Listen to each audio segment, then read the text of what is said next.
Alan, Darby, Jacqueline, Martinez. This is the Buyer's Boardroom. Learn the most about who you are today and where you want to be after.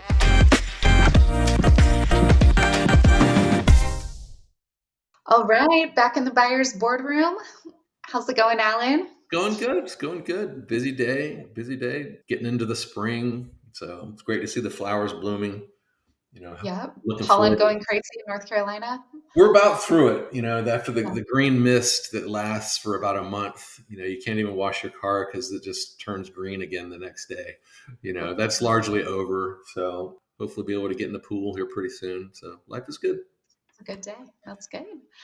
Awesome. Well, I'm glad we could hop on today. Very timely. I know this morning you had a session with one of our sellers. The entire team found out the news about an upcoming transaction. The owners had recently signed an LOI. And so they decided to tell the team after the LOI. And would just love to hear more about how that went. Punchline is that it went great, of course, but just kind of stepping through the thought process that the owners had before and during it, how the team reacted, and just hear more about that. Yeah, well, yeah, it was a great session. I've had the opportunity to do a number of these team calls, where the owners have gotten to a point where they've announced it, and they've had their initial conversation, and they've asked me to come in and really kind of address the team in a more formal sense and discuss the process, answer questions, things like that. So yeah, it went really well. I'll talk about that here in a moment. The big question that we get asked a lot is like, when should we tell the team? Like Right? what's the right time to announce that, and then how do you do it? And what happens if something goes bump in the night with one of our teammates? So real quickly, we've had other podcasts about this, but to me, one, the overarching reality is you want to get your team involved in this process because one, they don't want to feel like they're being done to, right? They've worked with you, they're loyal, they've been a part of building your firm, and they don't want to feel like they've had no voice, no say, no anything in the transaction. It just happened. Getting them involved in the process really earlier helps solve that. It makes them a part of it. They can be really additive in your interviewing different buyers or a buyer. They'll see things you don't see. And certainly during the transition process, they're going to be critical. So we want to make sure that they get involved. In my world, I want them to be involved as early as possible. But we do understand that sellers, they don't want to let the cat out of the bag too soon and be having these conversations when one, they haven't made the decision to transact, two, they haven't chosen who they want to transact with. And so, starting these conversations prematurely could also be disruptive.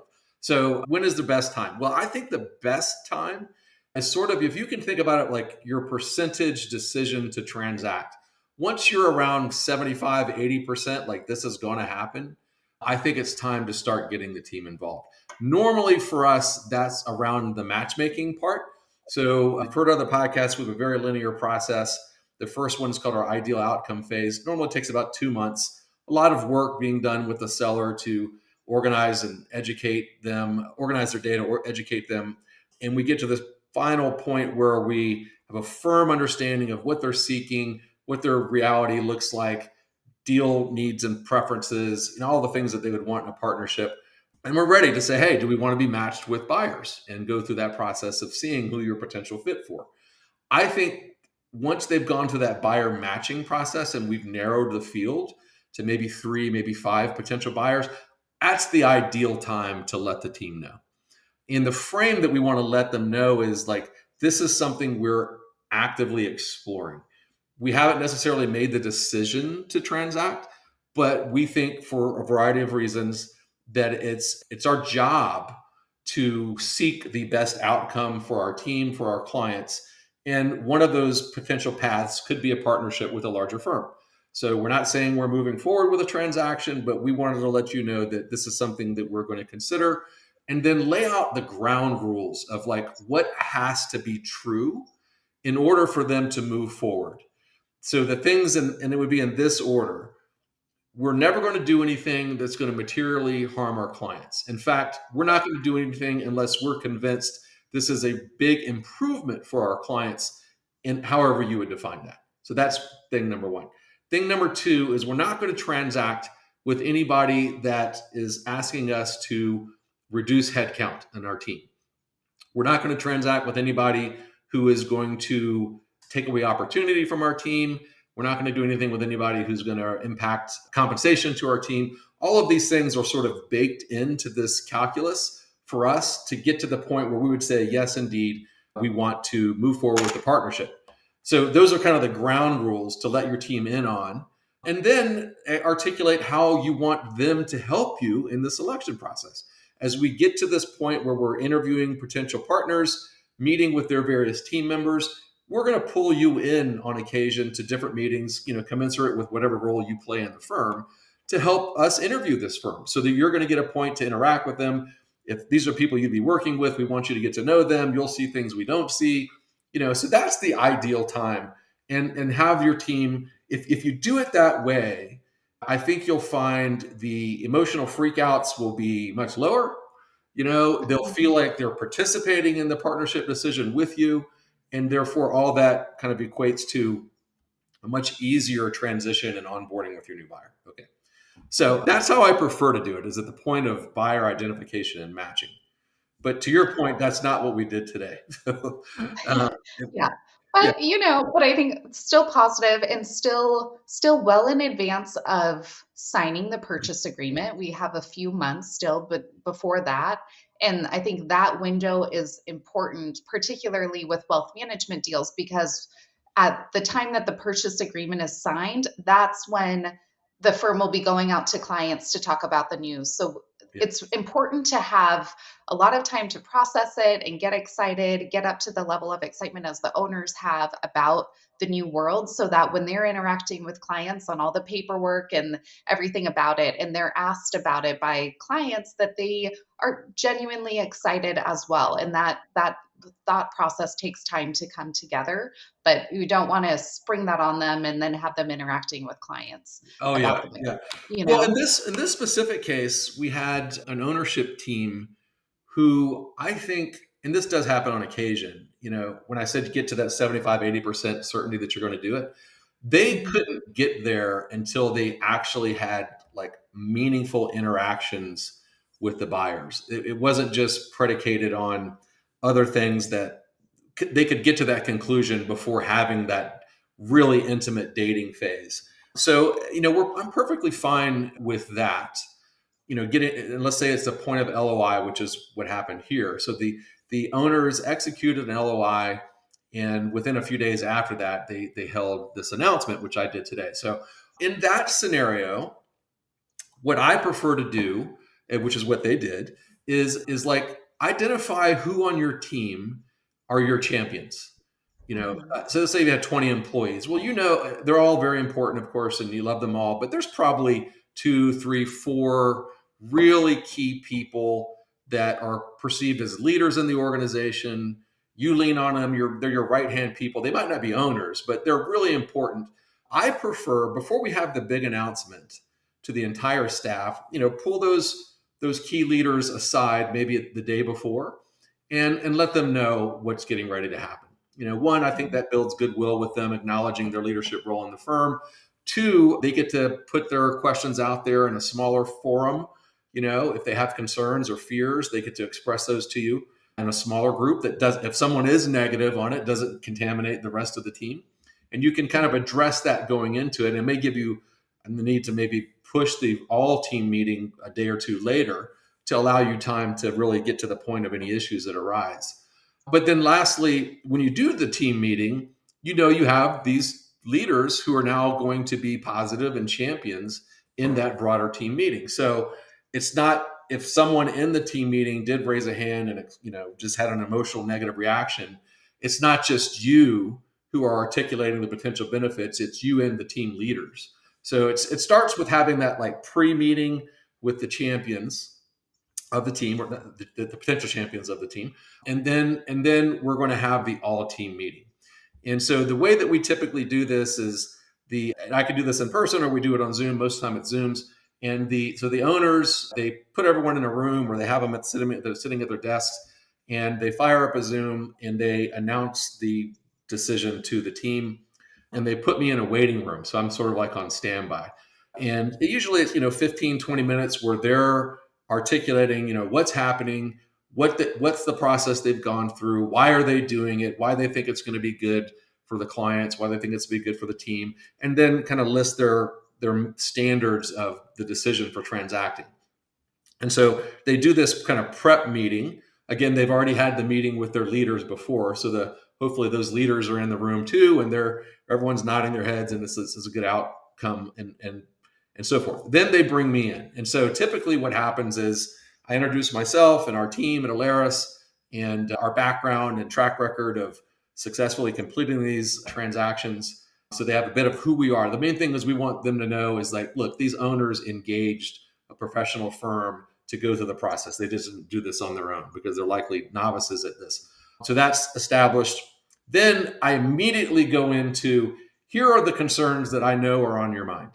Okay. And I want to get those out of the way really early so that we can focus on the positives of this transaction. So the number one thing I know you're scared about is your job being terminated. That's not going to happen. The buyers, they are not looking to reduce headcount as a part of the transaction. If anything, they're fearful that you might leave as an employee as a part of the transaction. So that's something that they need to understand. And it is very true. If you look at any buyer, particularly the larger ones, and look at their openings for jobs, there are hundreds of openings for jobs on their existing team. So why would they want to terminate someone who could potentially, be a very healthy and productive employee? So that's the first thing. Second thing is their compensation is not going down. Okay, if anything, it's going to go up. And so you can imagine a buyer and how successful their acquisitions would be, that they acquire a firm and guess what? Your compensation is being cut by 10%. Well, that would not go over well at all. And so it's just not happening. And so your compensation is not going down. The third thing is your opportunity is not going away. It's not uncommon, Jacqueline, that over the years that the owners have been working with their team, they've had various conversations about career pathing. Maybe they've had ownership conversations with some of them. And sometimes the team member could say, oh, well, if you're selling, then all of that stuff that we've talked about historically is gone. Right. Yeah, that doesn't go away. That's a huge part of due diligence. Like any buyer's HR team, they want to know all of those conversations, promises, however it's defined, that have been happening, and get ahead of it so that every employee understands they have a long-term opportunity at the firm. Those opportunities aren't going away to, have any of those items. And really, career pathing can now expand beyond their local office. To your point about the buyer having lots of open recs of roles, there's, it's a virtual world we live in for most of these buyers, and they're, a centralized team of the organization now a local person can be a part of, and their opportunity has expanded by multiples just as part of being part of a larger firm. So it's totally the opposite, but those are the fears. I think that's where it can be the awkward moments in those types of discussions, and just getting ahead of it. I like how you phrased it. You might be thinking X, Y, and Z, and they may not be comfortable saying that in a group environment. So it's better to say that proactively. Yeah. Well, so the opportunity is not going away. And we call this the buyer's boardroom. If you could hear the buyers and how they talk about their team, they're looking for people on the team. Obviously, if you want to stay in your role and just do that for the rest of your career, great.